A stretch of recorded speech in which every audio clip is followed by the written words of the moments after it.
Recording in progress. Recording in progress, wonderful. So, dear colleagues, dear students, I have the great pleasure today to introduce Maksim Hanukai, who is Associate Professor of Russian Literature at the University of Wisconsin-Madison. He has authored a book on Pushkin and Russian Romanticism under the title Pushkin's Tragic Visions into... No, No. That was a dissertation. This was this is what was under your publications, the PDF file. So you should change that. No. No, it wasn't. I was very sorry. What's the title of the book? Tragic Encounters, Pushkin and European Romanticism. I'm very sorry. So Tragic Encounters, Pushkin and European Romanticism in 2023. Yes. Yes, Wisconsin University Press. Correct. Yes. Okay. But he's currently working on a second book project. That pertains to the late and post-Soviet literature and culture. And today's topic will be an excerpt of this project, if I'm correct. And it is called The Collective Bodies of Moscow Conceptualism. So the floor is yours for 1 hour. Okay. And then we'll have a discussion. So thank you so much, Dashin, and everyone at the Sorbonne for hosting me during my leave from University of Wisconsin. I apologize for my voice. This is what 2 months of trying to speak French does to you. It's a bit raspy, but hopefully everybody can hear me. So as Dasha said, this is going to be based on some new work for a book that I'm writing on late and post-Soviet culture. This project is still evolving. This is the first time I'm actually presenting research from it, and I'm looking forward to discussion afterwards. I'm very sorry to interrupt before you have even started, Yes. but for our students, if I understand you cannot speak very loud, but if you maybe can speak a little bit slower, I'll try. so that everybody can understand. And if you don't mind, if somebody doesn't understand at all, If you raise your hand, of course. say that it's Okay. too Okay. rapid. Thank you. Okay. So on February 4th, 1988, amid the wave of cultural debate and discovery unleashed by Mikhail Gorbachev's Perestroika, two young artists from the unofficial realm of Moscow's art world delivered a presentation at a conference on new languages and art held at Moscow State University.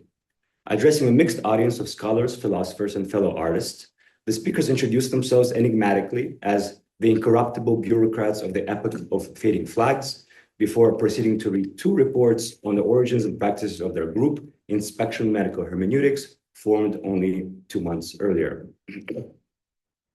Linking the contemporary Moscow avant-garde to global trends still unknown to most Soviet intellectuals, they described the evolution of Moscow conceptualism, the larger artistic circle to which they belonged, in terms of a sequence of postmodern gestures intended to elude the pervasive reach of ideology. Whereas the older generation of Moscow conceptualists, they argued, has successively employed three such gestures: first, constructing autonomous ideological spaces, then using devices such as laughter and analysis to establish critical distance from ideology, and finally retreating into the empty center of the tradition they had helped to produce. The inspectors claimed to have escaped the mental space of postmodernism altogether by developing therapeutic practices aimed at inoculating them from ideology, while at the same time admitting that all such efforts culminate in defeat.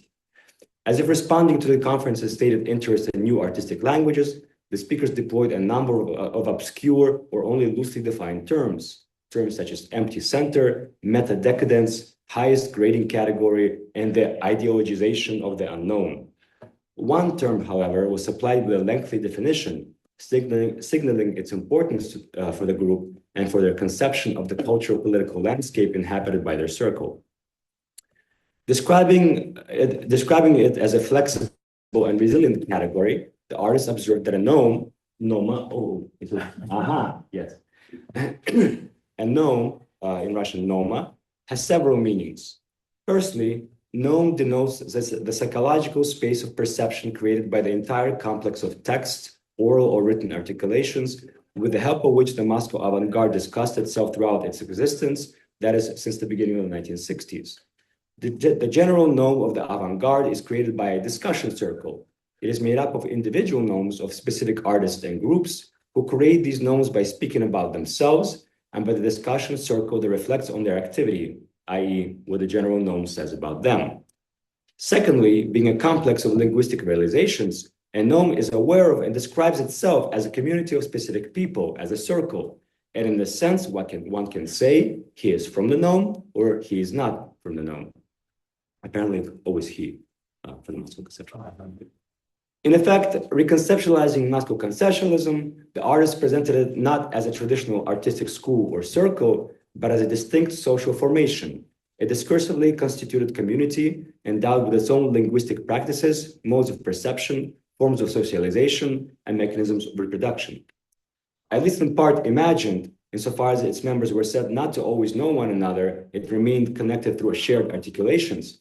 This community, they observed, was produced through a set of discursive bordering practices, whose significance only increased in the relatively open cultural and political climate of perestroika, when the state no longer served as the primary determinant of communal borders. The artist offered several examples of such practices. The production of hierarchies, and most importantly, acts of self-description.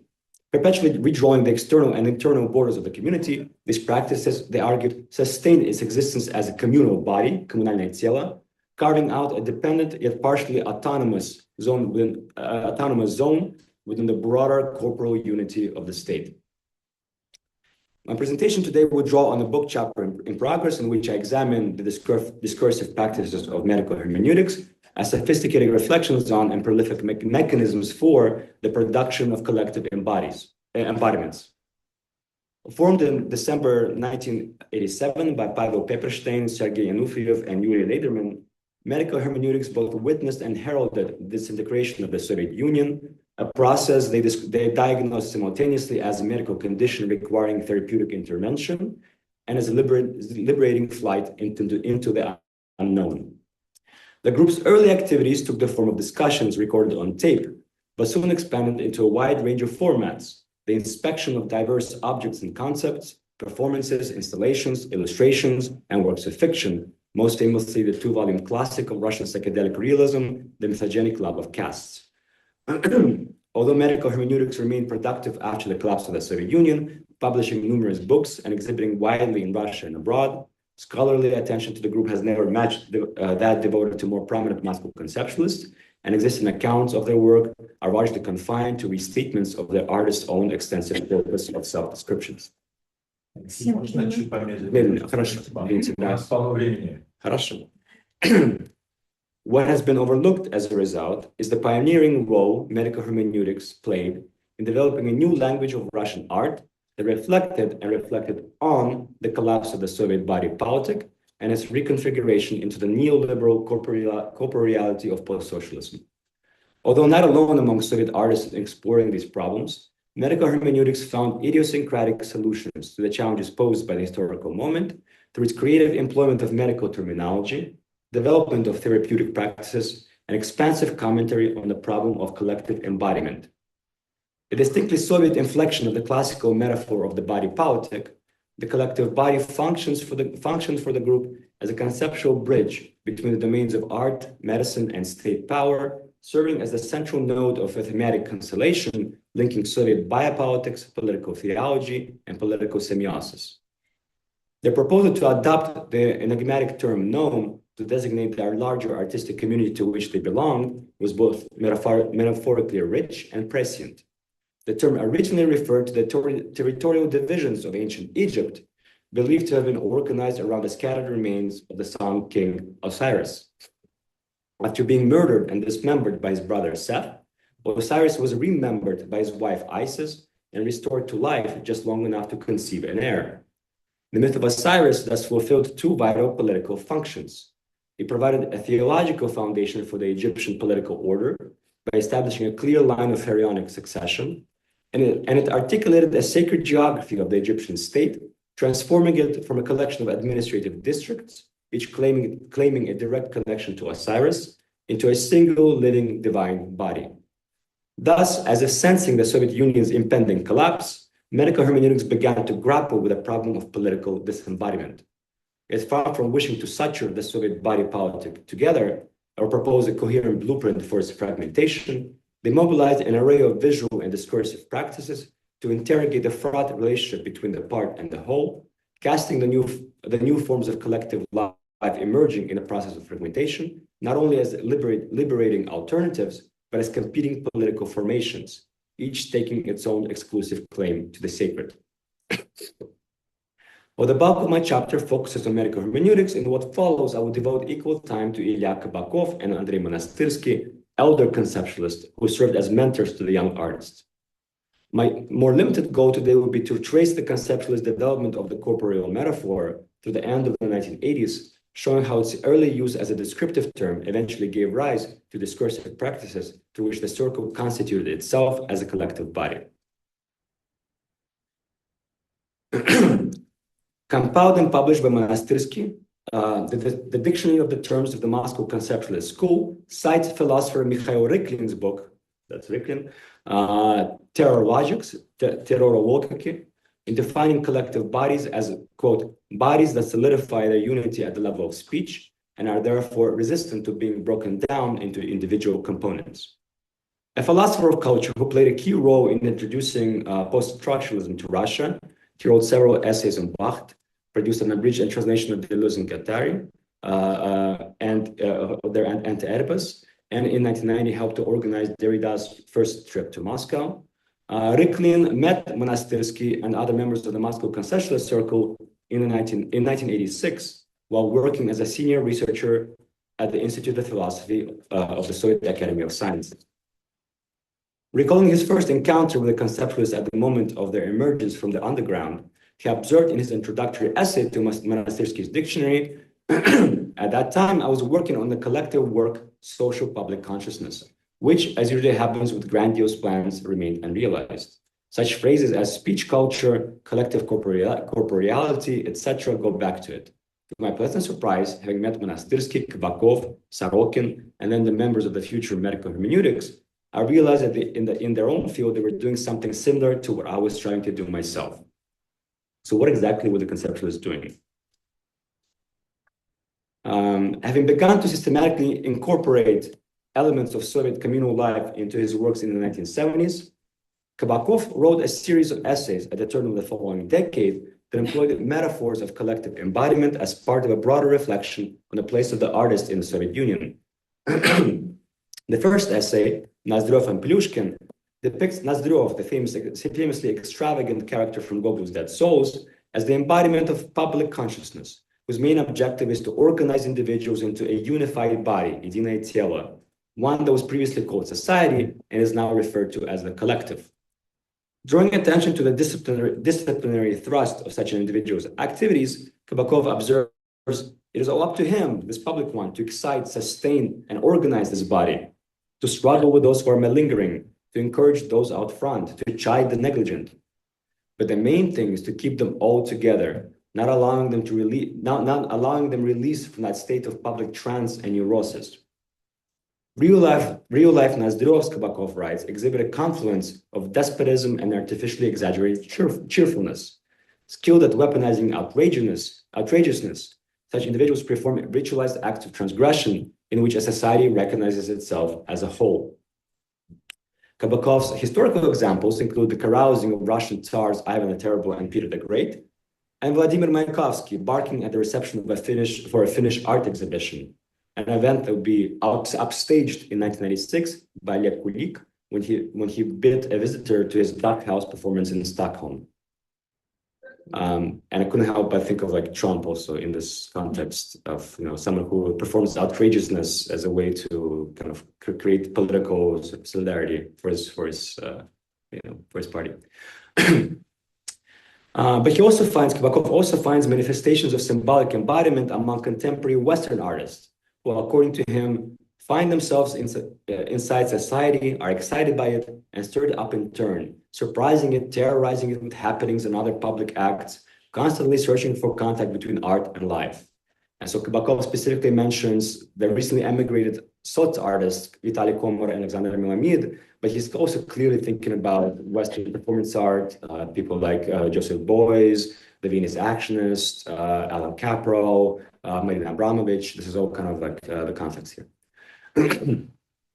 Unthinkable from the standpoint of the unofficial Soviet artist whose forced isolation and self-absorption Kabakov identifies by contrast to Gogol's introvert Plyushkin, Such conduct entails a degree of entanglement between art and power that both intrigued and unsettled the Moscow conceptualists.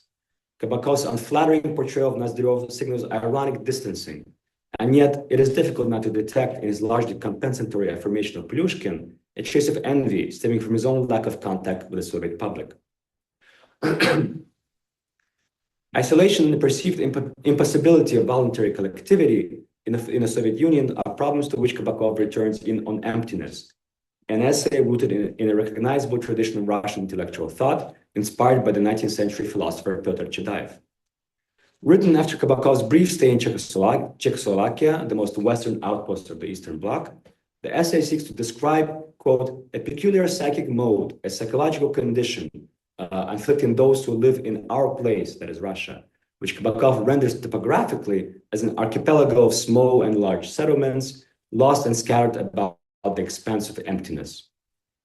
Identifying this emptiness with the concept of stateness, государственность, Kabakov insists it is not a vacant place, but rather an extraordinarily active volume, a particular void-like state of being, tremendously active but opposed to genuine existence, genuine life, indeed the absolute antipode to any living existence.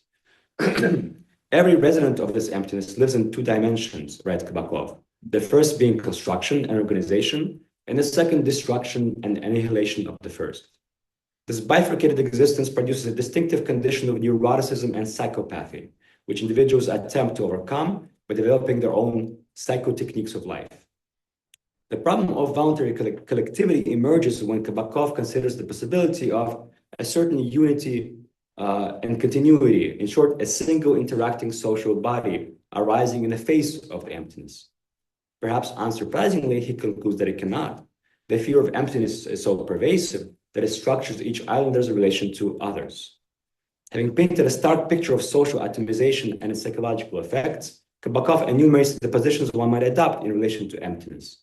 Conformity, reform, mystical religious transcendence, these are all positions, in fact, that can be found among Kabakov's contemporaries. And finally, the approach taken by his own circle, which consisted in, quote, seeing this place as it in fact is, and describing it as a doctor might describe the history of an illness with which he is terminally afflicted. So being both the doctor and the patient at once. Both the necessity and difficulty of describing this peculiarly Russian illness from within are taken up in Epistemological Thirst, an essay that contains Kabakov's most extended development of the corporeal metaphor. As an entry in Monastyrsky's dictionary later explained, the titular concept of this essay connects the speculative need to know with physiological processes, evoking the idea of the Russian collective unconscious as a single and differentiated body that painfully wants to know about itself, what it really is. Whereas the earlier essay examined Russia's supposed emptiness, Kabakov now begins with the claim that the chief trait of this place in which we live is wholeness, celostность, portraying Russia as a world-sensitive body, мирочувствительное тело, suspicious of independent articulation, and therefore incapable of evolving past the level of collective consciousness. Throughout the essay, Kabakov mobilizes an array of natural, biological, and physiological metaphors to describe this condition of wholeness. Comparisons between the Russian aggregate bodies, совокупное тело, and primitive organisms such as amoeba and plasmodia suggest its evolutionary immaturity, while metaphors of parturition, so giving birth, and cannibalism reinforce its depiction as a primordial totality whose activities are limited to the physiological functions of reproduction and violent digestion. Slower. With evident irony, Kabakov likens Russia to an organism on the cusp of an initial epistemological act, the act of forming self-consciousness, a process he compares to the spectacle of magma churning inside a volcano, where forms emerge only to collapse back into the molten mass. Words, self-descriptions, and judgments are similarly absorbed by the collective organism, the competing impulses of creation and destruction, epistemological thirst and its suppression, producing a torturing bifurcation in the subject. And yet, Kabakov concludes the epistemological thirst remains. Quote, but one must talk, express oneself, and speak again and again. End quote. At once a commentary on the limits of artistic expression in the Soviet Union and a meditation on the problem of distance, the essay casts the artist not as an autonomous subject, but as a dependent organ of a collective body that is simultaneously the primary object of its reflection. Written between 81 and 82, these essays attest to an emerging conceptualist discourse on collective embodiment, a problem that for Kabakov became inseparable from that of intellectual and artistic freedom. While the first two essays reflect on the limits imposed on Soviet subjects to fashion autonomous forms of collectivity, the third, offering a grotesque image of the Soviet Union itself as a collective body, jealously guarding the activities of its individual parts, addresses both the desire to reflect on the subtlety and the dangers inherent in doing so from the position of physical dependence upon it. Notably, and in contrast to the work of the Sots artist Komara Melamid, the figure of Stalin is absent from Kabakov's writings as it is from his visual art. His fears and neuroses are rooted not in any individual despot, but in the vast psychosomatic space of Russia itself, which appears almost constitutionally inhospitable to independent expression and association. What makes Kabakov's interest in the problem of collective embodiment in this period particularly striking, however, is that it coincides with the moment at the turn of the 1980s when Moscow conceptualism began to reflect on its own collective identity and emerging institutional form. Exemplary in this regard are Kabakov's album В нашем ЖЭКе, in our ЖЭК, a hand-tuned collection of texts and images by Kabakov and other Moscow conceptualists who are playfully imagined as inhabitants of a Soviet housing maintenance office, and the founding in February of the same year of the Moscow Archive of New Art, or MANI, the first of several collective efforts to document and archive the activities of the conceptualist circle. By probing the conditions of possibility for these nascent social and institutional formations, Kabakov's essays set a tone for subsequent conceptualist inquiries into collective embodiment, which would continue to revolve around the intertwined themes of illness and health, artistic autonomy and state power, as well as the circle's own corporeal identity as a collective. Drink.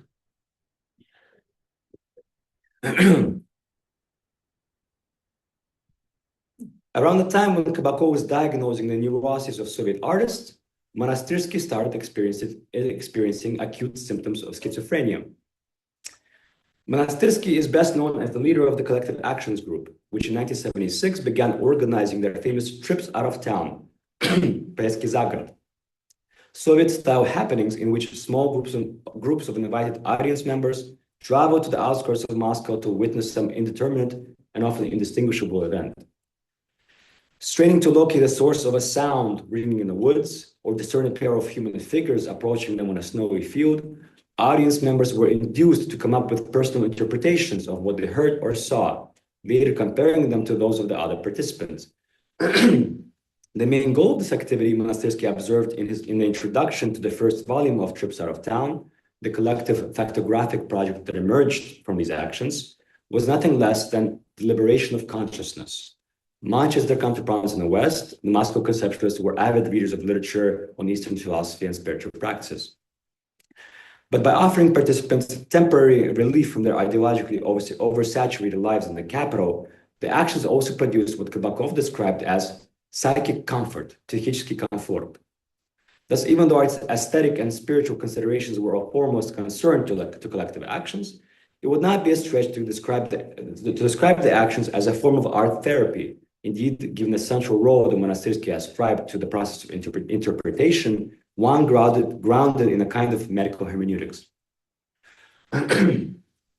Interpretation, or rather overinterpretation, is, however, also a hallmark of schizophrenia, symptoms of which Monastyrsky began to experience in the winter of 1982, following a period of intense exertion in prayer and other forms of Russian Orthodox ascetic devotion. He offered a vivid account of this experience in Kashirskaya Shosсе, Kashir Highway, a novel come memoir later described by medical hermeneutics as the first work of Russian psychedelic realism.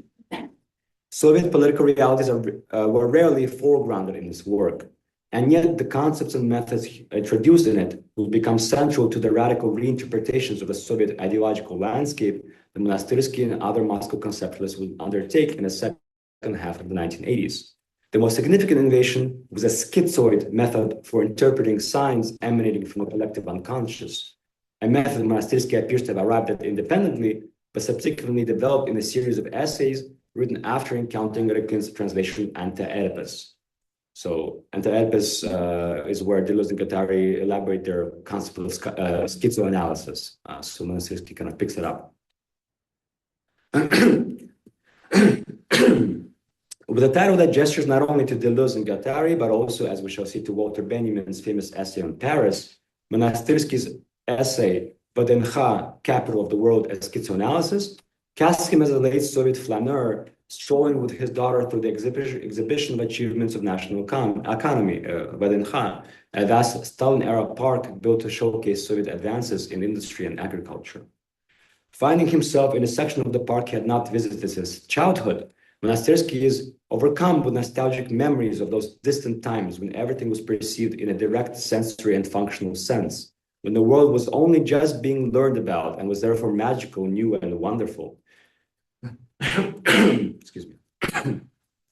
As in the paintings of his fellow conceptualist Eric Bulatov, the immediacy of the child's gaze, meanwhile, has been replaced by a perception filtered through epistemological grids, and instead of beautiful vistas, delightful buildings, and perspectives, Monastyrsky is horrified to find in the park only, quote, signifying lines of sight, which immediately form the coherent signifying picture, the iconographic space of this part of Vadencha. What follows this quintessentially romantic experience of alienation is at once a testament to Monastyrsky's fall from semiotic innocence and an attempt to recover the freshness accessible to madmen and children, claiming that the collective unconscious of the Russian-speaking region has built its root and target sacredness, that is, its collective consciousness, in the form of a mandala of leadership, not on Red Square, as it might seem at first glance, but at Vadencha, so displacing the symbolic center from the Red Square in a mausoleum, Kremlin, to Vadencha, which is on the periphery of Moscow. Monastyrsky launches into a schizoanalysis of the park and its architectural landmarks that is in equal measure preposterous and incisive. As he explains, in the course of Soviet society's transcendence and symbolization, that is, its emancipation from the material constraints of existence, of reality, the idea of national economy has generated at Vadencha an enormously complex constellation of signifiers.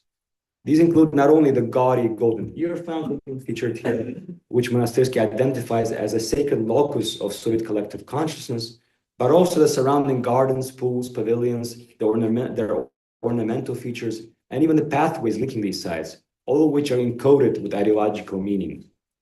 Pastors mediating between the masses and the transcendent realm of Soviet ideology, the communist leadership mobilizes these signifiers to communicate with its flock, providing them with a symbolic representation of the Soviet cosmos and inspiring them to collective action. More than anything else, however, the park is a machine of incorporation, synchronizing the consciousnesses of individuals with that of the collective. It binds the masses and the communist leadership into what Monastyrsky calls a single psychic body, единое психическое тело. Like all signifiers, however, those encountered at Vadencha are liable to misinterpretation, leaving room for hermeneutic subversion. As Monastyrsky explains, having objectified itself in science, the collective unconscious embarked on a path of self-destruction. It becomes powerless, collapses into a sign that refers only to itself, gradually releasing psychic spaces for a personal rather than collective beginning. End quote. Writing at a moment when the gap between ideology and the lived experience of communism had widened to the point where, as Alexei Ryuchak has argued, the constitutive meanings of Soviet discursive forms have become increasingly unimportant, Monastyrsky reflects on the possibility of their performative misappropriation. Surrounded by symbolic, unnecessary things, the vast majority of the Soviet Union citizens, he claims, suffer from schizophrenia and cosmic loneliness. Yet it is precisely in the conditions produced by the gap between ideology and reality that Monastyrsky finds the potential for regeneration.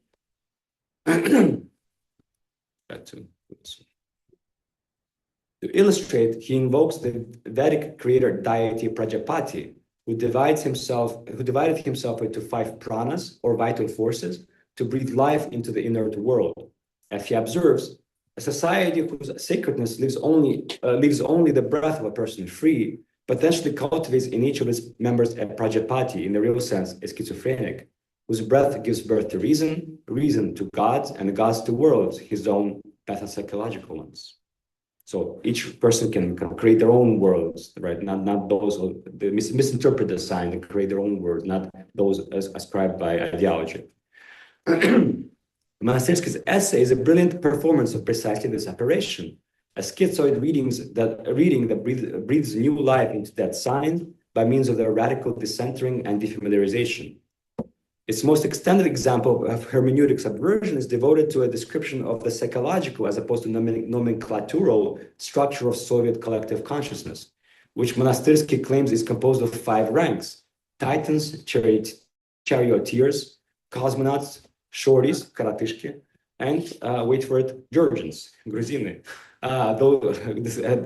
Described as those people not necessarily of Georgian nationality on whom everything actually rests, the Black Marketeers. Allegedly inscribed in the signs and monuments at Vdenha, this obviously fanciful taxonomy poses a humorous challenge to the official model of order, understood by Foucault as that which has no existence except in a grid created by a glance, an examination, a language. The essay began with Monastyrsky's terrifying realization that experience is mediated by ideological grids. His conclusion stops short of claiming that schizoanalysis alone is sufficient in dismantling such grids. What it can do, Monastyrsky suggests, is help us discover loopholes for a free gaze.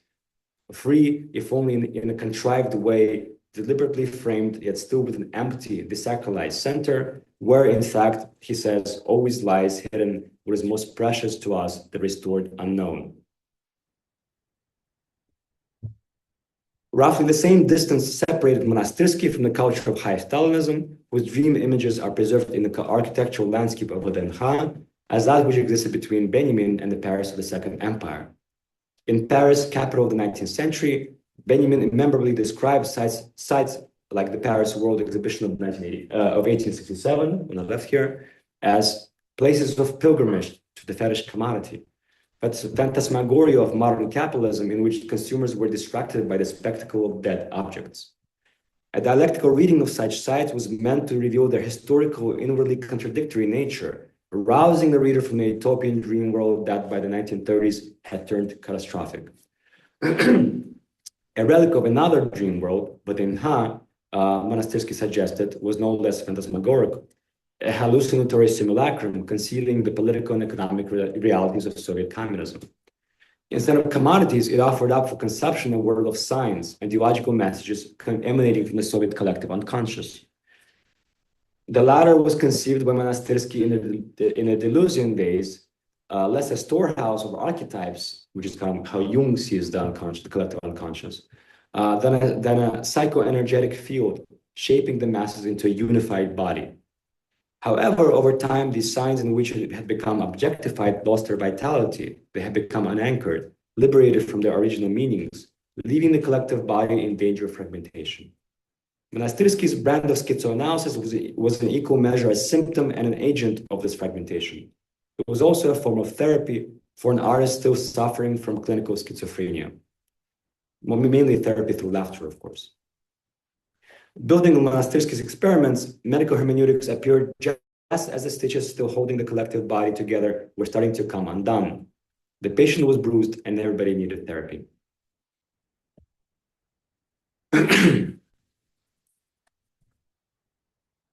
Let me just take it. After retrieving Osiris's remains from across Egypt, Isis called upon Thoth, the ibis-headed god of writing and magic, to help her resurrect her husband. Through what became the inaugural act of mummification, Thoth reconstituted the fragmented body into a sealed whole. He then taught Isis the incantations needed to briefly reanimate Osiris, allowing for the conception of their son, Horus. Thoth's role in the Osiris story, however, extended beyond the single miracle.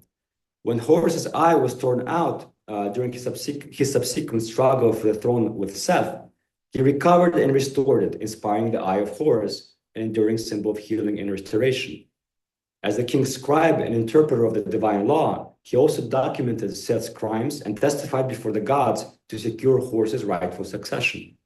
Writing and magic, medicine and hermeneutics thus all converge in the figure of Thoth, the ultimate physician of the Egyptian body politic. And yet, as Derrida notes in his reflection on Thoth in Plato's Pharmacy, Thoth also participates in a plot led by Seth, thereby becoming an accomplice to the crime of regicide.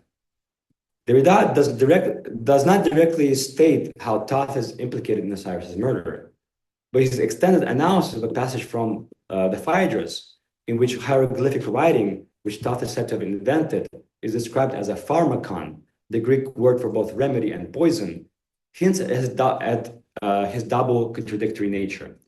So pharmakon, the word in ancient Greek can mean both remedy and poison. There's kind of doubleness of the word, of this word. And Derrida links it to to writing, right? In fact, Plato writing to the writing already. Presented to the Theban king as an instrument for improving wisdom and memory, writing is perceived by the king as a poisoned pill, one that will lead to false wisdom and forgetting. As a form of techne, art or craft, writing, moreover, represents a threat to the living order. As Derrida explains, Plato understood speech as a kind of zoon, an animal or living being, undermining the king's primacy as the father of logos. In its effect on the body politic, Thoth's word magic is thus in equal measure restorative and destructive, a pharmakon that is capable of fragmenting as much as uniting. No less an usurper than Seth, who is also his brother, Thoth is described by Derrida as, quote, a substitute capable of doubling for the king, the father, the son, and the word, distinguished from these only by dint of representing, repeating, and masquerading, end quote. An archetype of Hermes, the Greek god of cryptography and interpretation, hermeneutics, indeed merging with him in the figure of Hermes Trismegistus, the legendary founder of Hermeticism.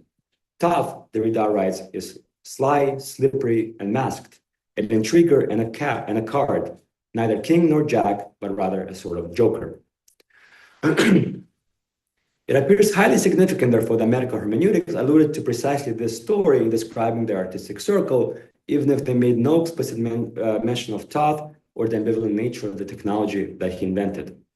Rather, in the Derridian vein, the inspectors challenged the binary opposition between writing and speech, grammata and logos, asserting that the intersecting nomes of the Moscow avant-garde are constituted by the entire complex of texts, oral or written articulations, so not distinguished between oral and written articulations.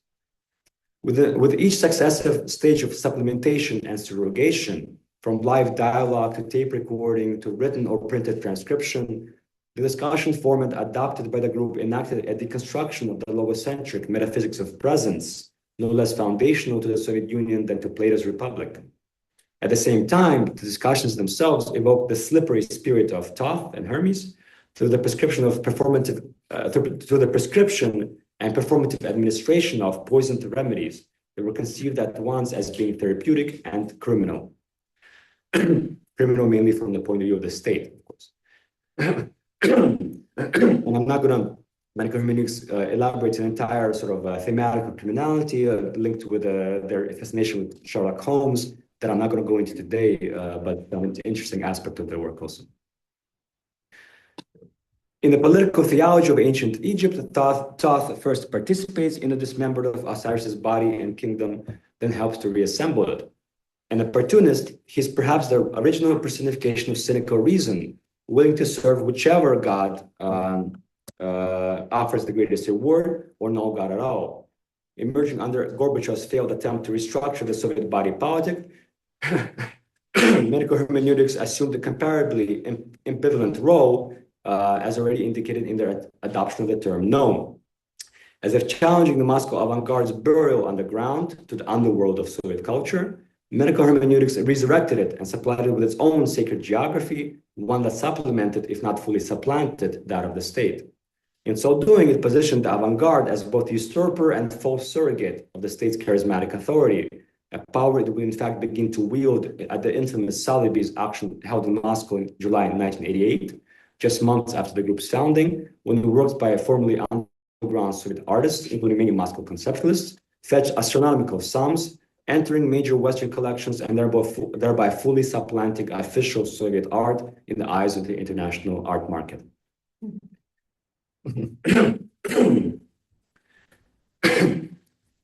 Our speech activity is simultaneously the arranging of Garatki and knocking down of pins. We read in one medical hermeneutics dialogue, a folksy reference to a traditional Russian tossing sport that captures the group's continual oscillation between creation and destruction, durability and ephemerality.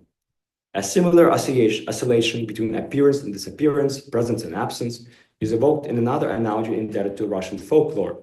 Having conceived the idea for a decadent performance that consists in filming a kolobok made of snow melt in the course of discussion, a reference to the beloved Dobol of Russian folktales, the mythological figure of slipping away, uskalizania, as he is described in Monastersky's dictionary. They even invented the term klapkovost to describe this movement of slipping away, escaping.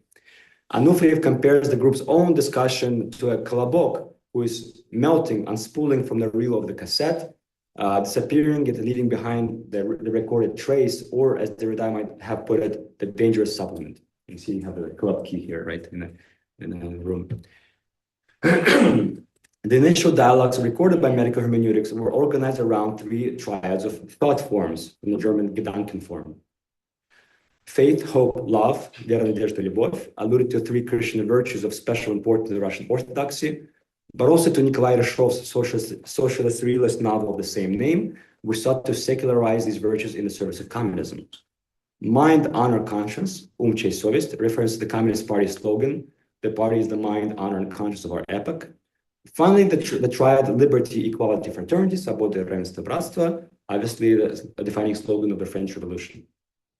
Not recorded in this exact order, and to this date not published in a single volume, these dialogues function above all as a performative mechanism through which the group constructed and simultaneously deconstructed its collective identity. Applying a triangulated form of schizoanalysis to discourses taken from the Soviet collective unconscious, the conversations introduced unexpected fissures into long ossified structures of thought, channeling into them unconventional flows of ideas and metaphors through which autonomous collectivity could emerge. Let us observe the paradoxical, slippery movement of a single discussion, the first dialogue of the triad chest, sovest. So the first one is With this multiplicity of meanings, it could mean mind, wit, intelligence, intellect. The Russian word would seem to offer fertile ground for hermeneutic inspection. Yet almost as soon as the conversation begins, the artists reject as a topic of contemporary interest and instead propose to discuss its apparent opposite, tupость, dullness, stupidity. As Pepperstein observes, tupость is a very fashionable word at the moment, having even become a positive criteria in an unofficial Soviet.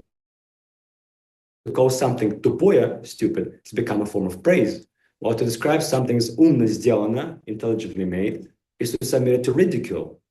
Indeed, he goes on, tupость has infiltrated the entire cultural field, a shift that becomes apparent when recent cultural production is contrasted with that of the historical avant-garde, supposedly born in the epoch of reason, ratio. With the inspection of tupость, thus heralded as an urgent task, the first pillar of the conceptual framework erected with the triad chest, sovest appears to collapse even before the dialogue has properly begun. So again, kind of construction, deconstruction, kind of all this kind of oscillation constantly we find in these dialogues.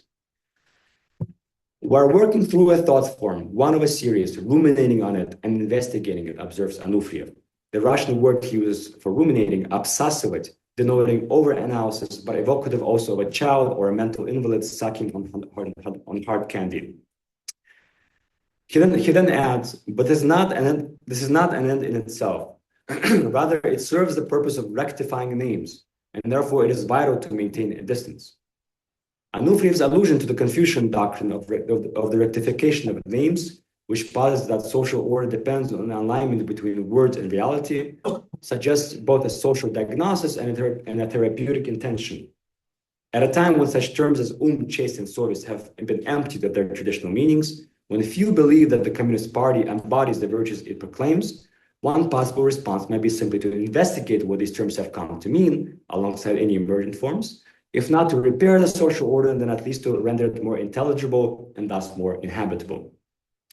Indeed, one of the group's terms for this therapeutic practice, обустройство смыслов, it's hard to find a good translation, but I've rendered it as the accommodation of meanings, maybe the arrangement of meanings, evokes the act of settling in or furnishing a domestic space, обустройство, обустройство пространства, right, квартира.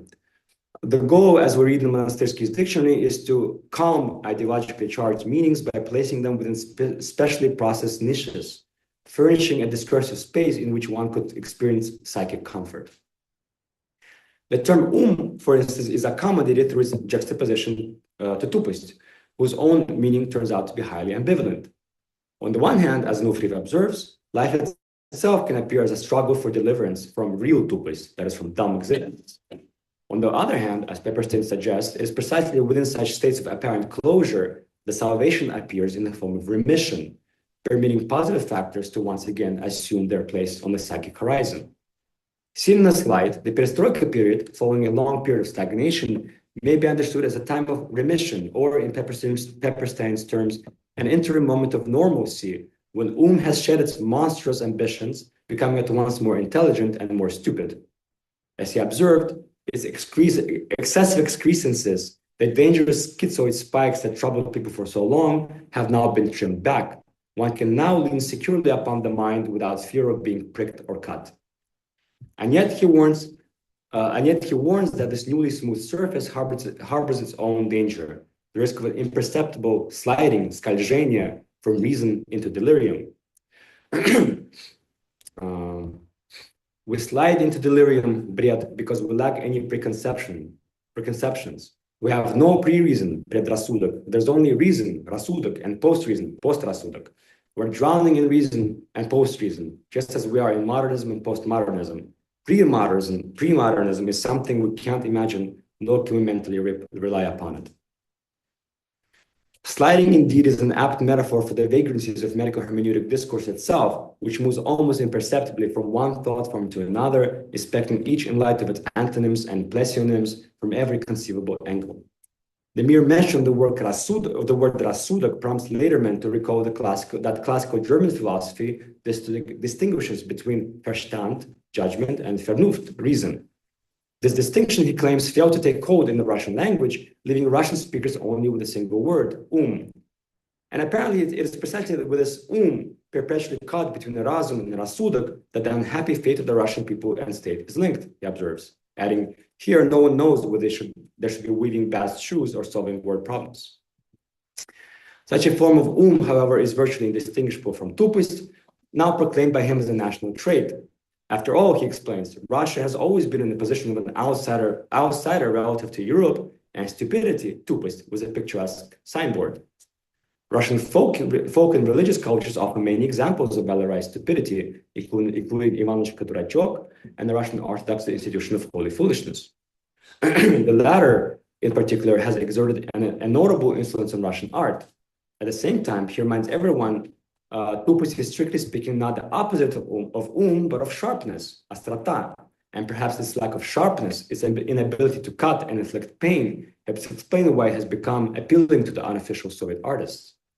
Contemporary Moscow art chose tupость as an indistinct marginal refuge, says Lederman.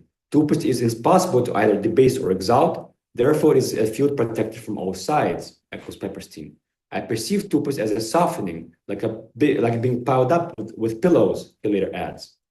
A refuge, a protected field, a bed piled up with pillows. These images reinforce the association between tupость and safety, not least from which the group links with the cutting intellect of the Communist Party. To escape from one must find a place of refuge. One must slip away, like Kolobok, who is, after all, quote, the apotheosis of tupость by virtue of his complete roundness, the absence of any sharp edges. Bringing yet another discursive upswell to an end, however, Anufriv observes, in reality, the scheme is more complex, for tupость is an achieved, realized slippage, проскальзывание, into the fissure of the opposition between and безумие. Tupis lies on the other side of reason, madness, bezumia, merged into schizoanalysis, and it is inextricably linked to it. The binary tupis is thus dismissed, leaving the interlocutors face to face with what Anufriev calls the situation of the three little pigs, an interminable sliding between bezumia, and tupis, now conceived as nothing more than behavioral strategies.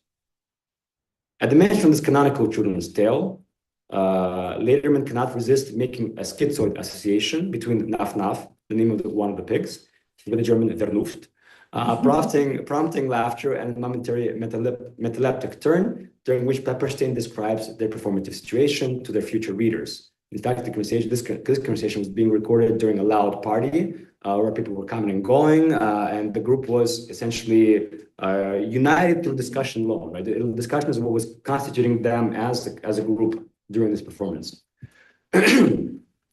Lederman immediately extends both the porcine metaphor and the meta-commentary.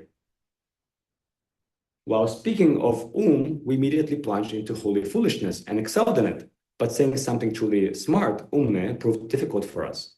This was not because we were stupid, tupые, but because the endless strained process of the brain upon reaching the plane of representation immediately clot, just as blood clots upon leaving a vein. By turning on the cassette recorder, we slice through the skin of ordinary behavior, and our internal narrative spill to the surface, instantly congealing and darkening.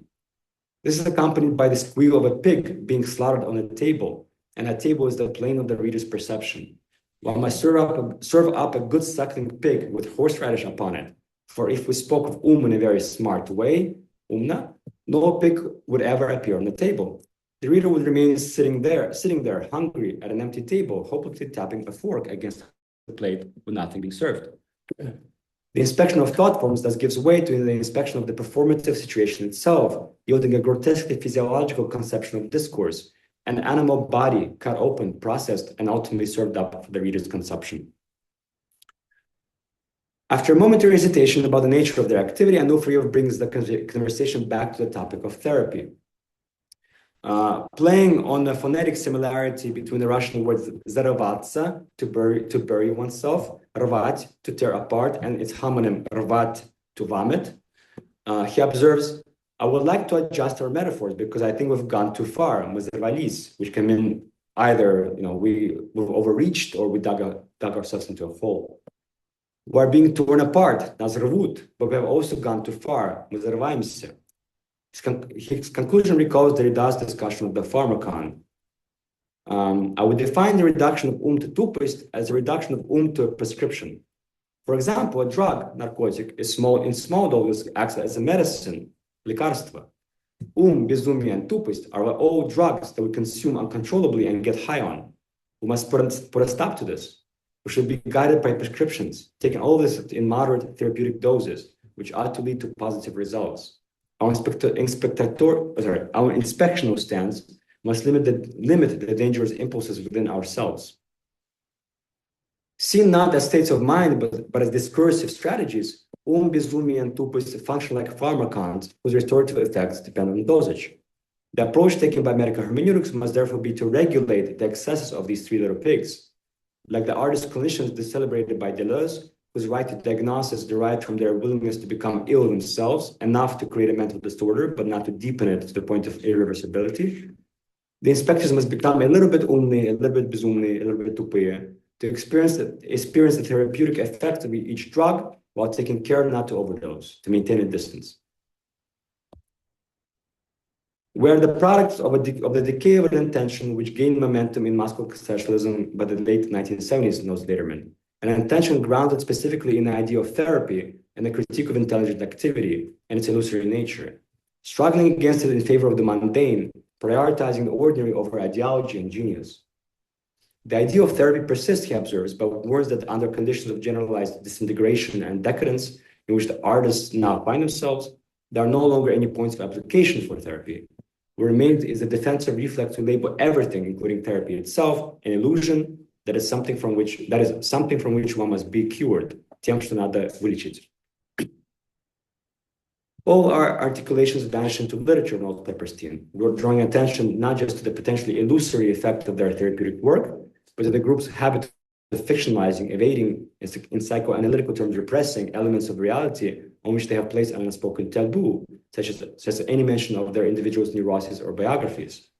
And yet, he himself counters, isn't this gesture of prohibition in fact the real manifestation of That is to say, within this mad torrent of speech, we exercise our by severing our articulations from that basement. The word padval here evokes also podpolya, the underground, the true site of our actual everyday existence, the site of our personal lives.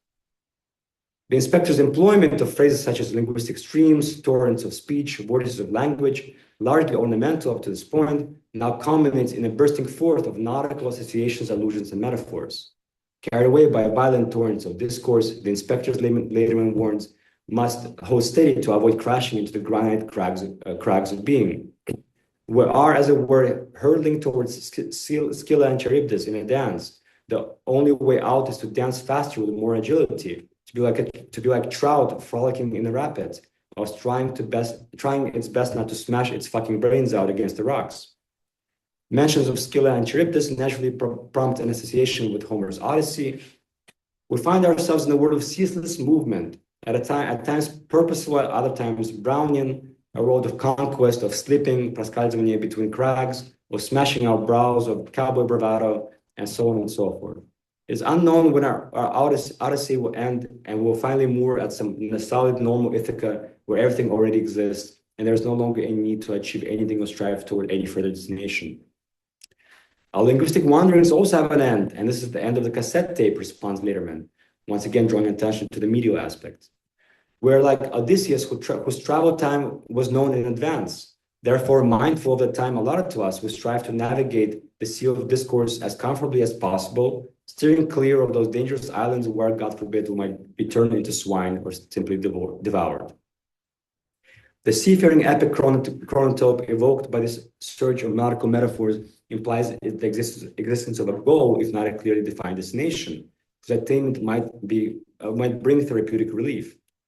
Anufiyev had earlier contrasted European colonists who crossed the ocean to the New World in pursuit of gold with the ancient Egyptians, who he claims lived peacefully in their valley, dependent on the inundation of the Nile, and experienced no yearnings.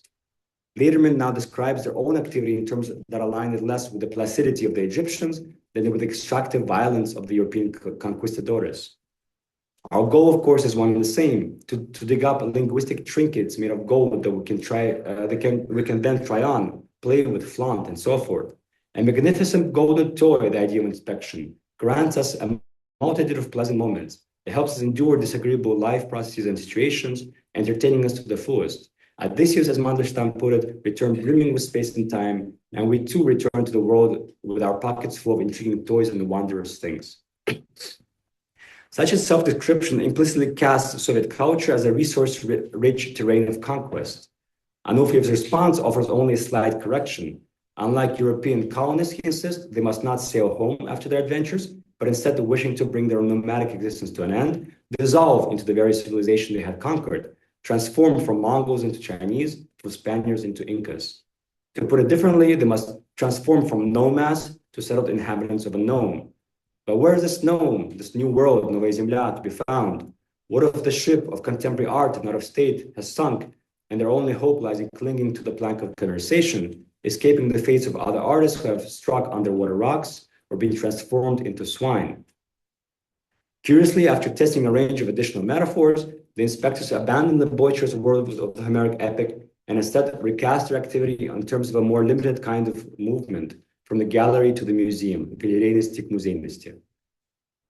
Within this framework, the inspectors emerge not as conquistadores, but as humble museum workers who take pleasure in dusting off old metaphors, refreshing the displays in various halls, the halls of Chase and Slovis, for instance, and rearranging the exhibits in new combinations, their psychic comfort deriving not from the accumulation of glittering ornaments, but from the quiet, almost imperceptible labor of curation and care. To be sure, this ideal museum exists only in the inspector's minds, and yet, as Pepperstein suggests, it's precisely its phantom character that shields it from external threats. A powerful metaphor for an otherworldly realm on a nirvanic plane, the museum thus comes to serve for the group as the ultimate site of escape, not just out of town, but more radically out of life, the final resting place of the pressures from the pressures of dumb existence. And the museum becomes, along with the canon and the archive, this kind of repeated preoccupation of the conceptualists, medical hermeneutics, to which they return in multiple texts. It's the one is almost a synonym of the other in their work. Almost done. Every ideology offers paradise as a result of its implementation. Anufiyev once remarked in a conversation with the critic Victor Tupitsin, but the world of interaction between ideologies is hell. In the course of the same conversation, he describes a new collaborative project with Pepperstein, a book entitled Artificial Ideologies. One of its aims was a kind of rectification of names, to restore to the word ideology its original meaning as a science of ideas, of the ideal, composed of invented ideologies, such as paramenology, or the science of impression and its structural components. The book was to produce an ideological paradise, a space in which ideologies, quote, could rest in peace and appear before us in the form of beautiful creations, not claiming universalism and an explanation of the world, a solution to problems, or even less realization, but rather creating the possibility of their contemplation as purely aesthetic objects, which transform not society, but the soul and heart of man. A product of its post-historical moment, it was conceived just after the end of the Cold War. The project was also the logical development of their practice of accommodation, обустройство, by means of displacing an object or concept from the political realm into the realm of art. Meanwhile, life outside the discursive refuges of Moscow conceptualism was hardly a paradise. Indeed, with the fall of communism and the arrival of an especially aggressive form of capitalism in Russia, it came to increasingly resemble a jungle.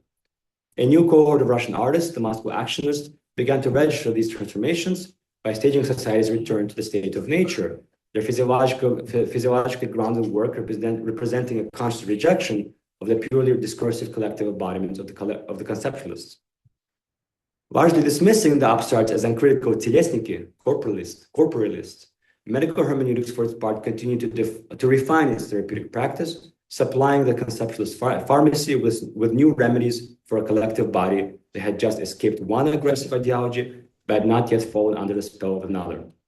At the same time, the group experimented with the formation of new collective bodies, such as the Estonia Circle, a constellation of individual artists and groups operating at the intersection of contemporary art and mass culture, while contributing to the canonization and mythologization of the Moscow known. Perhaps the most exemplary product of the latter process was a total installation by Kabakov on the right, in collaboration with medical hermeneutics and other Moscow conceptualists. In search of an object capable of giving the charged atmosphere of constant discussion and material form, Kabakov arrived at the figure of an enormous particle accelerator, which she and other conceptualists occupied as if they were tenants in a communal apartment. The walls of each room, as well as the empty center at its core, were outfitted with stands displaying text signifying significant either to individual artists or to the circle as a whole. The space itself was plunged into semi-darkness, pierced only by a blinding stream of light entering through an opening in the cone-shaped ceiling. The resulting atmosphere evoked that of a mysterious ritual space, a pagan temple, Kabakov suggested, or, as one observer put it, a mausoleum. At once ancient and modern, materially solid, yet sustained entirely by discourse, the communal body of Moscow conceptualism was thus finally rendered into the space of an actual museum, the Hamburger Kunsthalle, in the form of a corpse that was nevertheless still capable of generating new meanings. Okay, thank you.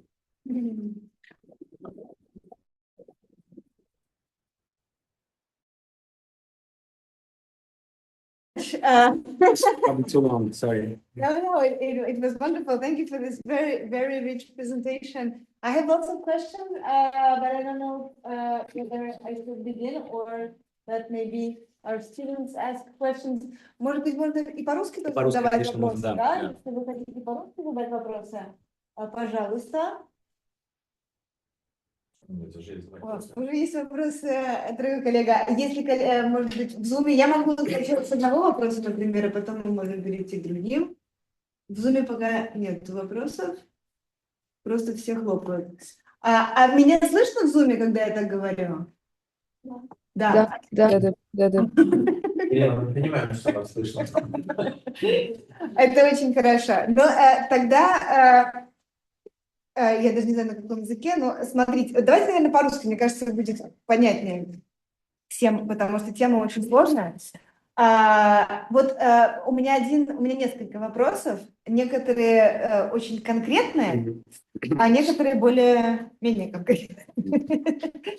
Из конкретных вы упомянул на одном из слайдов, что сборники, там в самом начале была презентация, и потом упомянули тоже об этом к концу. Сборник какой? Да, сборник Мани да. опубликован в 2010 году. Опубликован, но он существовал в рукописи. Он существовал в рукописи. Вот один из моих вопросов – это как московский концептуализм, какая его, what is its editorial fate? Как он публиковался? Публиковался ли это только циркулировало в рукописях, это самиздат? Или это было опубликовано сразу после распада Советского Союза? Или вот почему это до 2010 года? Кто этим занимается сейчас? Вот один такой вопрос. Да. Я постепенно задаю или Как сразу хотите. все? Я могу сразу все Давай. постепенно. Давайте постепенно. Знаете, может, на самом деле легче бы на английском говорить, потому что просто материал у меня в голове на английском языке, так что это easier just for What is the publishing thing? my psychic comfort. It's a very interesting question, and it's a very important one, specifically for this group, because this is a group that almost from the very beginning, when it started to kind of become aware of itself as such, as a kind of circle, began to archive itself and to kind of to create an internal archive in lieu of one that could exist in real life, right? Because their work was not allowed to be published or displayed in museums. There were no galleries in existence. In fact, the first independent art gallery in the Soviet Union appeared just in 1988, right? Just after Medical Humanics as a group formed. There was an effort to create this entire kind of body of factographic work. I actually don't know exactly what's the starting point. I think it's Monastirski's with his trips out of town, but I can't say I'm sure about that. I think it's his trips out of town, which immediately there were actions, and then after the actions, he would ask the participants to write kind of the reflections on them, and then he would collect these reflections and kind of bind them together with the scripts of the actions, other material into this kind of what became a very long multi-volume project. It's more than a dozen volumes, right? So that's one example. So Monastirsky, one of the people, but then there were other people within Moscow Conceptualism who took on the roles of editors of various projects. So the money was, I forget exactly, Nikita Alexeyev, maybe, I forget exactly which of them, but there were certain people taking lead roles, but overall they were all collaborative. So you would have others contribute, perhaps take parts of the of each different of the different kind of portions of the archive. And then after the collapse of the Soviet Union, in fact, they already had an archive. They had these trips out of town, which is separate. They had Загородный Muzey Mani, which was kind of like this almost exhibition sort of space, but that was kind of changing. So in lieu of a real museum, they kind of created their own museum in a way. So they were kind of self-mythologizing and self-archiving already. So they were well prepared when Sotheby's came and said, "Here we have all this. Take this, take it over, and can we sell you our art for lots of money?" And then afterwards, the effort continued. There's now kind of a dedicated website. There's a dedicated publishing house, in fact, Biblioteka Germana Titova, that publishes their work. Part of it were also published by other publishers. So most recently, as some of these figures become more and more canonical, like NLO has published a lot of Sborniki, like Prigov, for example. But Riklin's publishing house, Ad Marginum, published some of their texts as well. So it became sort of the wider Tusovka sort of also helped it become more better known after the collapse of the Soviet Union as well. And of course, there were also figures who emigrated and who were either collecting their artworks, which were kind of found a way to travel to the West, or publishing about them in the West. So in Paris, in fact, there was someone who produced the journal Aya, which was very important. There was others who collected their works or published essays about them from immigration. Victor Tupitsyn was based in New York with his wife, Margarita Tupitsina. They were art critics, and so they published a lot of critical work about them. So yeah. And as you said, it was auction itself is very not only the conceptualists, but as I remember, the most the best sort of the winner of the Sotheby's was Bruskin, whose work sold for a lot of money. It seems rather counterintuitive to see the picture of that auction as early as 1988 with a Sotheby's sign on the stake, and I was wondering whether this was organized as a part of the desperate efforts of the Soviet government to try to find some money as the whole country was collapsing. Yeah, I never kind of looked into like the origins of the auction, but it became sort of like I'm sure that they would take a large percentage of the auction. Possibly, I don't know. Yeah, possibly. I haven't looked into that. The auction itself became sort of, in a way, it became almost like a wedge also with some of the figures, because not all of them made a lot of money, obviously, and it also like medical hermeneutics, in fact, became quite critical of the action. In part, their work is a response to these developments, because being kind of discourse based rather than object based. They wanted to kind of avoid becoming sort of resellable in the beginning. They later became quite successful in that sense, but in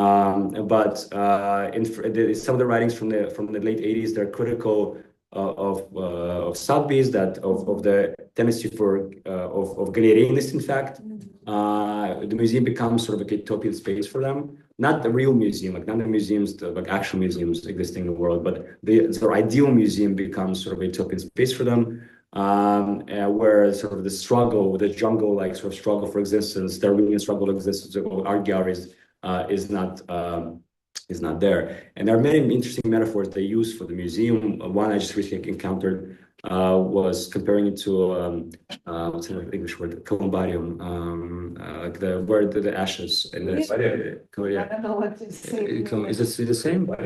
Yeah. You mean in Russian, Columbarium? Yeah. What's the English word? Columbarium. Yeah. So anyway, they come back. They keep coming back to the museum as a place of interest, as a place of kind of rest. After the sort of struggle of existence, essentially. Okay, thank you so much. Is there no follow-up questions on this part? Yes, not on this part. We please do. Another question? Yeah, that's If you like. So sorry, before we move on to the next question, and any chance that you might find anything interesting related to that in the collections and the library of the Pompidou Center? We were talking to Dasha earlier. I'd like to look at there. Yeah. Okay. Yeah. Well, thank you very much for your presentation. It was really interesting. I think even more because we had this year a class with the daughter of Kabakov, and we talked a lot about the artworks and the experience of the exile. So it was really interesting to learn more about the theoretical parts of conceptualism. And my question is on the meaning of the words "wound" and "tupos." I had the impression when we talked about it that it went somewhat global in the underworld, in the underground. It's a meaning that people can use even today, or maybe in relation with the state and in today's Russia. This duality, is it still? I'm trying to think. I mean, of course, the words exist in Russian language, so people use lobby the words tupist quite often. I don't know if it works if it has the same sort of meaning today. It's used in the same sort of way today.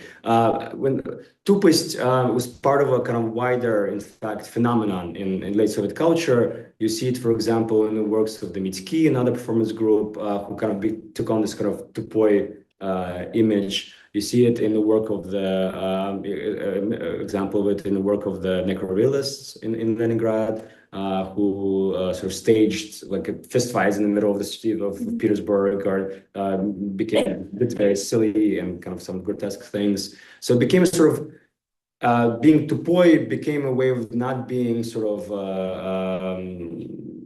not behaving in a sort of in a way that's prescribed by the norm. Right, in an obedient, a sort of purposeful way of being somewhat, kind of, contrary. That right, that, and I don't think that's sort of that's really there, today necessarily, right? I mean, it's obviously there are ways of creating some cultural protest by. Clowning, fooling around, taking on the Eurodiva sort of mask, right? Pussy Riot, the menstruations and so on, right? In Russia, kind of do that. So it's a kind of strategy. And in some ways, if you look at the continuation of, right, if you look at the history of Russian actionism, for example, right, you have many examples of tupое делание, right? Sort of deliberately so. With the group Vayna, with Brenner or Kulik, Brenner, for example, defecating and kind of throwing his feces into works of art and or people and so on, right? So this is kind of again taking on kind of this figure of the not normal, right? Transgression through tupest. Right, but so. it also goes back to the silly performances of, like, I don't know, Oberiu. Yeah, of course. Yeah. Before that, the culture of carnival. Yeah, sure, of course. Yeah. And Bakhtin is a big figure for all these. Rikin is a specialist in Bakhtin. He wrote famous essays on him. These guys, overall very well written in Bakhtin, of course, also. My question is actually related to this. So you said about tupest, so silliness, if one can phrase it like this, and you have just now actually partly answered my question, saying that one of them was specialist of Bakhtin. When you read lengthy excerpts of their writing, I was struck by the references, more or less implicit, to Russian classics and to Russian modernism. For instance, to, I don't know, the world-sensitive body of Russian politics, of course, is Dostoevsky's speech of Pushkin. The idea that this body could acquire an organ that would do something that I didn't put down, but this idea of an organ that immediately made me think of Gumilev's poem, Шестое чувство, for instance, out of other allusions. There is a quote of Kuzmin's "Форель разбивает лед" with the trout frolicking in the rapids.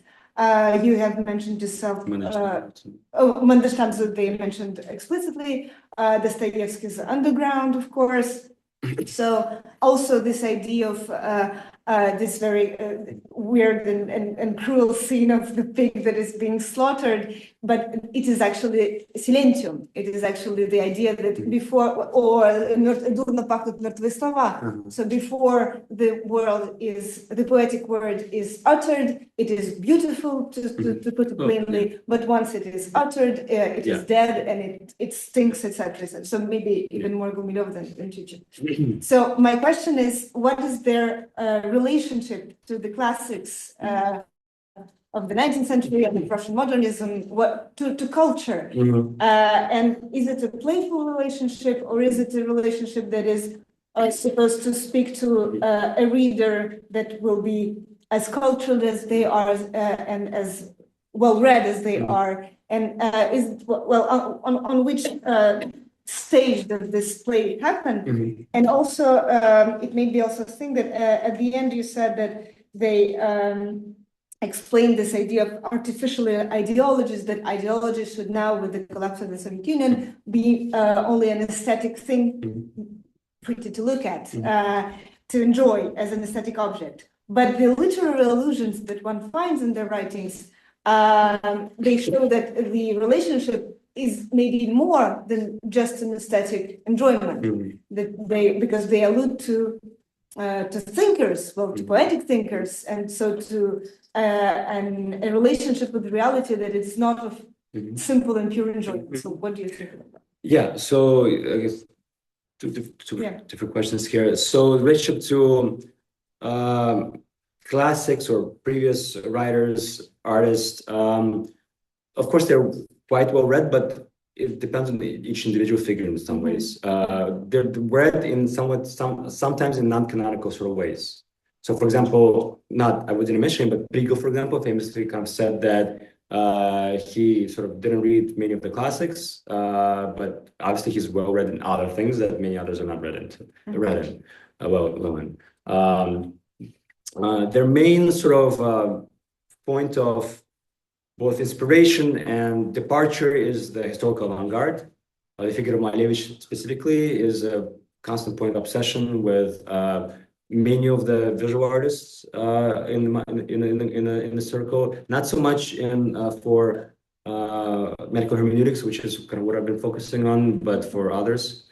And the avant-garde is they have a very fraught relationship with it. There's in some ways similar to what I described with the Western artists. There's, I think, some envy there, but also criticism, real criticism, and really kind of thought through criticism. Boris famously, they wrote this book that linked that saw the development of Stalinism being rooted, Stalinism being rooted in the avant-garde, right? Stalinism as a combination of the avant-garde project, and that's kind of how they saw the avant-garde. They were very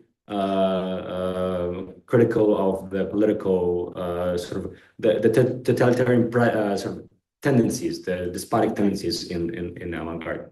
Although they were fascinating by it and drew on it often. In terms of other artists, I think they're a very eclectic reading. It's not just the Russian classics, obviously. A lot of, if you read, especially Monastyrsky and medical hermeneutics, a lot of references to Asian literature, philosophies, a lot of references to like American psychedelic and British psychedelic realism, like Lowry and those sort of figures. Certain works are become for them canonical, from which they draw inspiration. To name just a few examples: Thomas Mann's Magic Mountain, Hermann Hesse's Glasbey's Game, Lewis Carroll, of course, Sherlock Holmes. These become sources of constant sort of inspiration of their terminologies, kind of the terms that they create, and sort of the way that they draw on these for metaphors, for terms, themes, sort of narratives. The basic curriculum of any good Soviet intellectual of the 1980s, actually. Yeah, exactly. Plus, but added to that, kind of this. Well, I guess it is widespread. I'm interested in sort of mysticism and eclecticism. But is a way to secure some kind of autonomous space. When compared to what we're supposed to read as a Soviet intellectual. Yes, but I mean, all those names, Thomas Mann, Hermann Hesse, it's not those ones. I was thinking about more psychedelic things. And but at the same time, with each one of them, they were they were appropriating Eastern philosophy and stuff, but they were always keep a distance. And the same is true for the other readings as well. The classics, I mean, the most famous, I mean, if you want a text that captures sort of the view of the classics, of course, it's Sorokin's Raman. Yes, of course. Right. And that's sort of the death of their classical Russian classical novel, right? Where he kind of appropriates the style of the classical realist novel and then sort of destroys it, right? So that sort of sums it up. Although I remember going to a talk with Sorokin in New York, and at one point I struck him. He said that sometimes there's certain things you can only say in the language of the realist novel. So it's not, he hasn't sort of rejected it, of course. Like it's become a sort of a tool. And so yeah. Because but his novel Roman, it's still a novel that's called Roman. So yeah. It exists only because. Thank you very much. I have a question. Yes, Loic, please. Irina тоже. Ирина тоже нет, Ирина нет. Ah, wonderful. We will listen to Loic, maybe? Maybe I can ask, Me? ask my question. No. Yes, of course. Like said, our teacher, I want to thank you for your degree, presentation. Thank you. So I have maybe one or two questions about Ilya. I just want to know if the young generation knows more about his works and how the period of the Soviet stagnation and influence his works.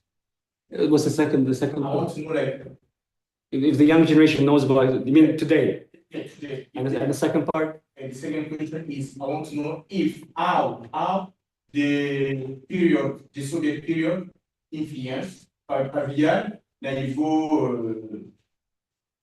stagnation. The Soviet stagnation influenced How the stagnation period influenced him? Yes. Okay. So yeah, is Kabakov known today? He is, I would say, still the most famous Russian artist from sort of the late Soviet period, the most canonized, the most exhibited, well known around the world. In Russia, well, it's hard to say, of course, most Russian youth don't know Kabakov, but those who would know about such people would know him, right? So there have been major exhibitions of his work. Kabakov famously did not go back for a long time, right? I think to going back to Russia, but there was major exhibitions. There were major exhibitions of his work in Moscow. I remember I went to one just maybe 5 years ago, maybe. So he and of course there are major books written about him, publications. So I think if you're a young person interested in art, you would know about Kabakov, right? So that's I guess the best way you can answer that question. About the influence of that Soviet sort of the period of stagnation. I mean, it's a huge, obviously, question. It's obviously you kind of feel it in the essays that I quoted from, right? This feeling of being kind of isolated, isolation, loneliness, separated from the public is there. I'm not an art historian, so I know his visual works, but I'm not like a specialist in interpreting them. But what he did is incorporate elements from the Soviet life, from Soviet reality, into his works, right? And increasingly in the 80s, along with other concepts, it began to mirror some of those practices in an ironic way, and that's a very sort of important kind of shift also. For the conceptualists, they not only sort of try to represent the works, they try to analyze and study it, but also do that through the mirroring of practices. So even the sort of the factographic aspect of the works of the conceptualists is a kind of mirroring of Soviet factography, philology, all this kind of these efforts.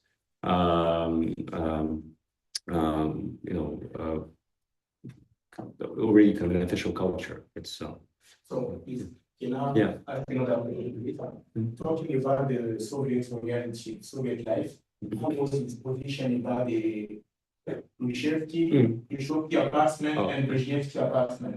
Well, yeah. So of course, he's one of his main themes is the communal apartment, right? Khrushchevka is famously removed the communal spaces, but in some ways, Kabakov seems to kind of suggest through his work that the communal kind of mindset remains, right? Yeah, of course, the communal apartment becomes one of the main themes of his works. So a place of obviously that's kind of binds you, but binds strangers, in which there's friction. But also in sometimes if you but also search for escape, right, in your own alternative communalities, forms of alternative communality, as the conceptual circle began to see itself, right? And I think the most famous image from Kabakov is that his installation of this toilet, right? That's shaped like communal space within. So kind of captures that, what he thought, I think, of the communal world. But communal world for him is largely, and for other conceptualists, is a world created by speech, right? Of this violent speech of the communal apartment. Thank you very much. Thank you so much. We have two questions on Zoom. First one from Полина Угарова. Большое спасибо за прекрасный доклад. Если можно, я бы продолжила издательскую тему. Эссе о ВДНХ было написано в 1986 году. И мне очень интересно, каким образом в это время круг московских концептуалистов познакомился с Делезом. Что-то вы хотели сам издать? Нет, no. So I think I touched, maybe I should have, I was speaking fast, it was hard. Deleuze was introduced to the circle by Ricklin. Ricklin published, well, he didn't publish, well, eventually published, but he made the first abridged translation of Deleuze and Guattari's Anti-Oedipus. It's quite short, not compared to the original. So he wrote a translation for it, which circulated in among friends and colleagues and so on. And that's how Monastirski and others learned about, or at least read them. I don't know, maybe they've heard about them before, but that's how they read them first. Wonderful, thank you. And we have another question by Juliette. Actually, again, as a follow-up, I just mentioned that I also mentioned Benjamin, and it was actually Ricklin's colleague, Valery Podoroga, who translated that essay for the first time into Russian. This is an interesting detail. So thank you for this very insightful presentation. You concluded it by mentioning Oleg Kulik's work with Mad Dog. More recently, in another political context, this relation to the body in the public sphere, reminds me of the political performances of Pavel Krisevich and Petr Pavlensky. What are your thoughts on this? Yeah, absolutely. So, I mean, this is depending on how I end up developing this project. Initially I thought of this as looking at these metaphors in other artists as well. But I'm more and more inclined to focus on the conceptualists, just because I think there's so much there. But I've written about the actionism as well. So the main difference, and that difference became a sticking point during when Moscow actionists first appeared in the early 1990s, or in the 1990s, is that you have these kind of actual material bodies that become a canvas on which the body politic is represented, right? So you have the body of Kulik or Brenner, Pavlensky. That body becomes the canvas on which the body politic is rendered visible, right? There's a kind of political theology in there as well. There's a twin body, just like of the president or of the king. There's a twin body of the performance artist, of the actionist, who is himself and vulnerable, but also he represents the nation, the body politic of the nation, right? And the conflict between the actionist and the conceptualist revolved around the actionist rejection of the way that the conceptualist used or treated the theme of the collective body, which is discourse-based, purely a product of discourse. Right, it goes back to the definition by Ricklin, right, that I pulled up. Bodies that solidify the unity at the level of speech and are therefore resistant to being broken down into individual components, right? So for the conceptualism, this is not about materiality so much. In fact, Kabakov's trying to find a material object to capture that sort of discourse-based aspect of them, right? It's about how how political communities, artistic communities, social communities, how they're created through linguistic practices, right? So that's the main sort of contrast. I guess you could say that actionism shifted things, right, towards more physiological art, even though conceptualism still retained an important role and influence in Russian art and literature. And there were some kind of conflicts, there were some collaborations, in fact, between them. It's not only kind of not only conflict between the groups. I have a follow-up question on this. Sure. I'm sorry. Anybody else have a question? No? I have a follow-up question on this because you guys just now you have reminded us that conceptualists so treated the collective bodies only as a discourse, but you have shown us photographs and so installations and performances. And also the last photograph that you showed several times because it was accompanied by quotes, it was of Monastirsky with the hat and the scarf and the glasses, the last one. This one? No. The end of the presentation. Like it was at the very end. Yes, him. No. This Sorry. is one of the medical news. This is Lederman. Okay, so here, for instance, so what can you say about this photograph, maybe in particular, and also about this? Well, his self-fashioning. Can we say that it is self-fashioning? Because the way that he is dressed, I don't know if you have commented on this, but and I don't know, well, how much I mean, he looks like an intellectual from the 1980s. This is not a question, but actually the hat, the beard, and the scarf and the vest, except for the glasses, it also reminds of, for instance, this is something that I have in mind, but it also reminds of the Bolshevik, of Kustodiev's Bolshevik. So the painting, he's exactly the same. And why it reminds me of this is because he wears an attire that is not I'm sorry, I don't. How do you say enfant in English? No, that takes from different spheres. So they had eclectic or sorry? No, go ahead. The takes from different social spheres. Okay. The scarf is an intellectual item. Okay. The hat, the fur hat. Well, again, I know we're in the 80s, but it's more of like, I don't know, a countryside item. Can one say that there is self-fashioning here or not? I think you were performing a schizoanalysis just now. I am performing a schizoanalysis. Wonderful. I'm part of this show.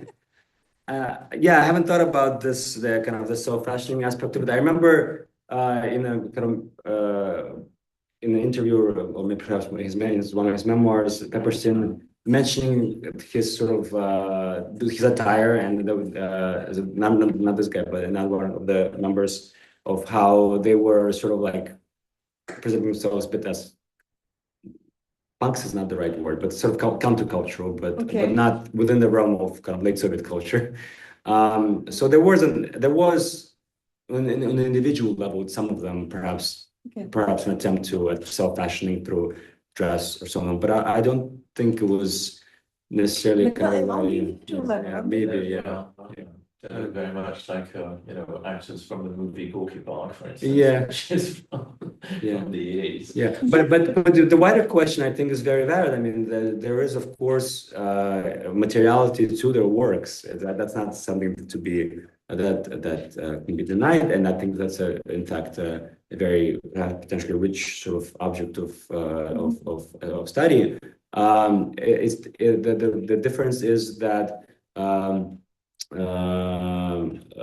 it's the way that they conceive of the collective of collective body is not material.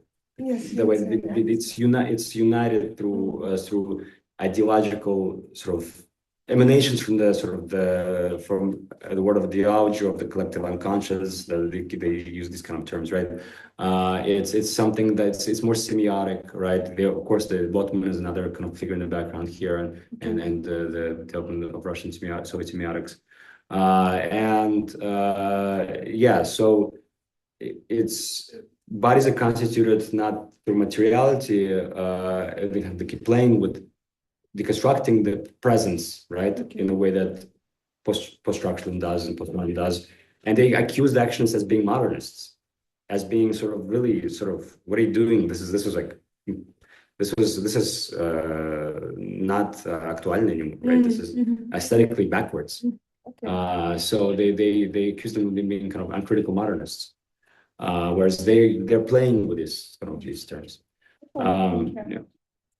Thank you so much. Yes, thank you very much. So I have three questions, and the first one has to do with what you told us about Theathanizis and Osiris. I was fascinated by all this, and it reminded me of Freemasonry, of course, because this myth is extremely important in the culture of Freemasonry in the late 18th and early 19th centuries, as you know. And it was, I mean, I know that, these underground intellectuals, they had very specific interest in, all kinds of different alternative mystical cultures in the 1970s and 1980s.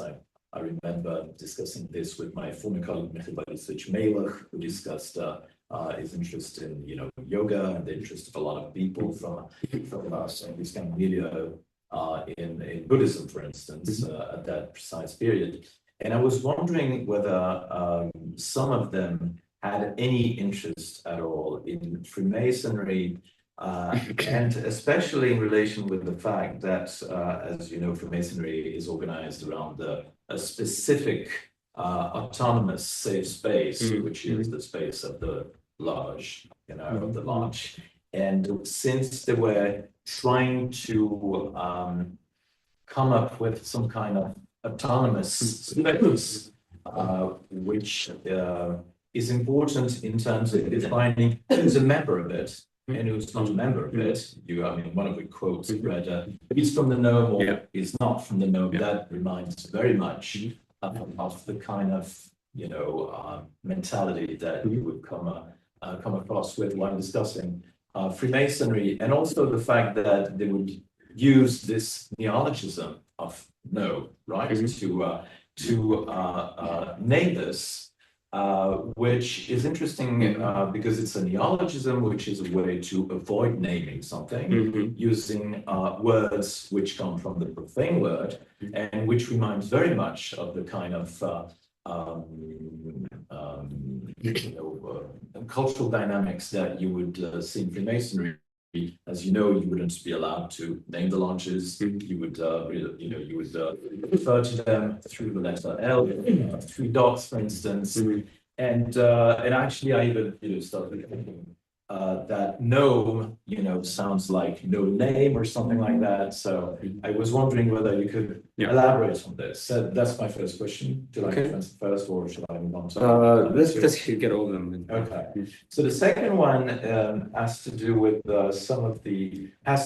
mental health and this whole metaphoric system that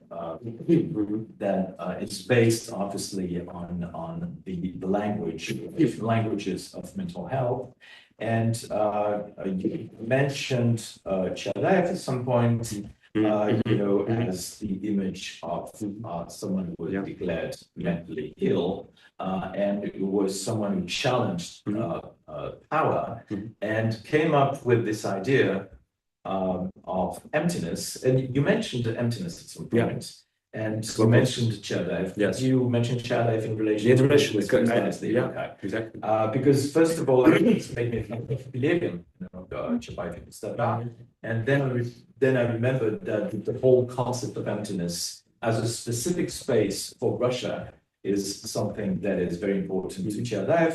But I also made me think of about Radisha, for instance, who was also someone who challenged power and was also someone who was declared so mad. So I was wondering about this tradition and how, and of course, it has a lot to do with the dissidents, and which brings me to my third question.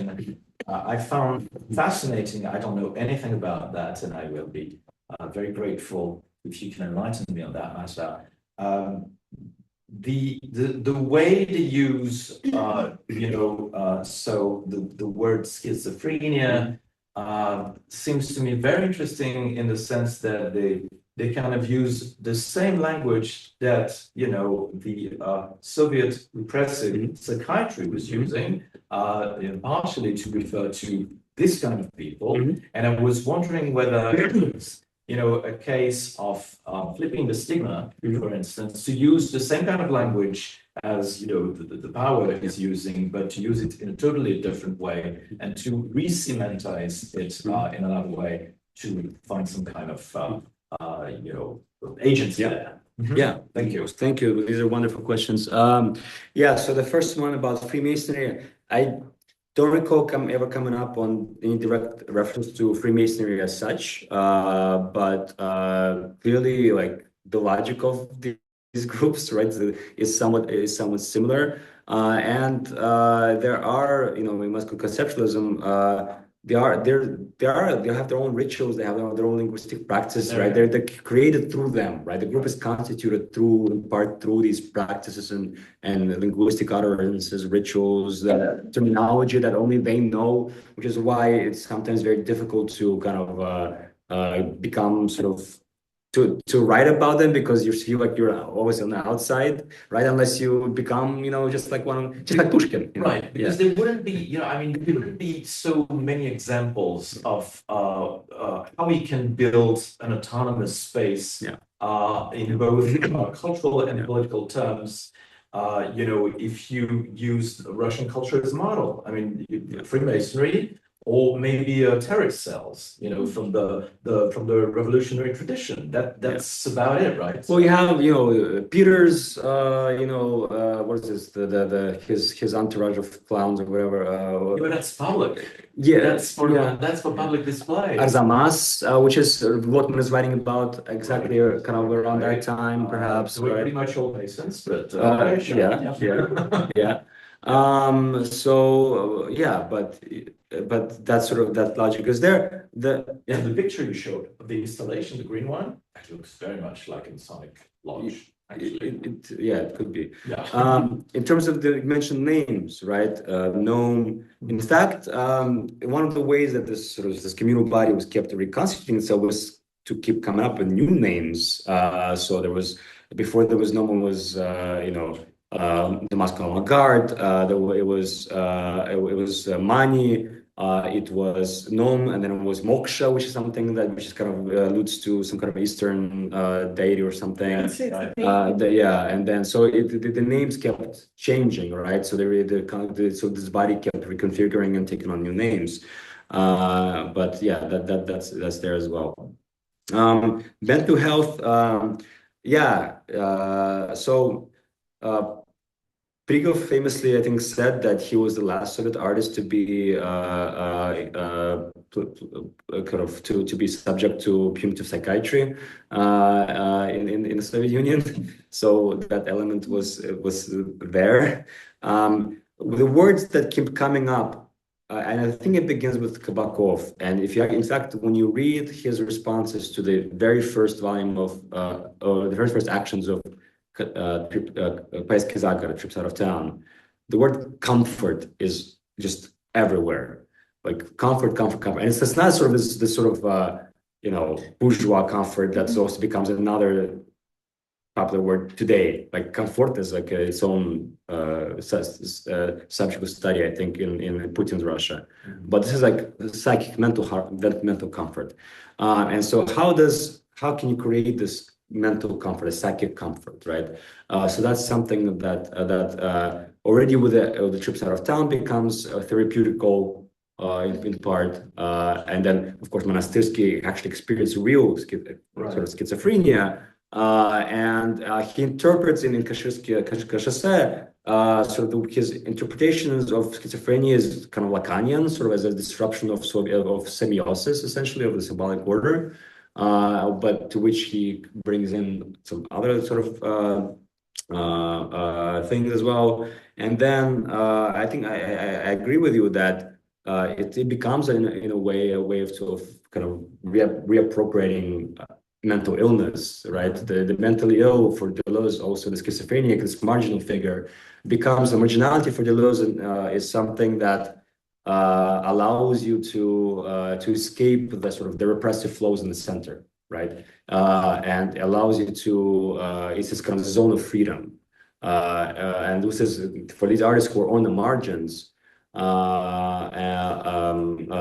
Sort of this marginal figure of the schizophrenic becomes a figure also of the more autonomous individual who also creates their own, who have their own productive activity, which is not sort of restrained by the norms at the center. In the chapter, I actually have a section on how Riklin's introduction to the translation of Antioedipus, the idea is that that could have killed him. And he talks about marginality, schizophrenia, all that there, which is very interesting. Emptiness is a huge sort of preoccupation of the conceptualist, and it's not only Chadaev. That's I think Chadaev. Well, he's not mentioned, I think, directly, but mostly I think it comes from Buddhism, from kind of Eastern philosophies. But it's like in the yeah.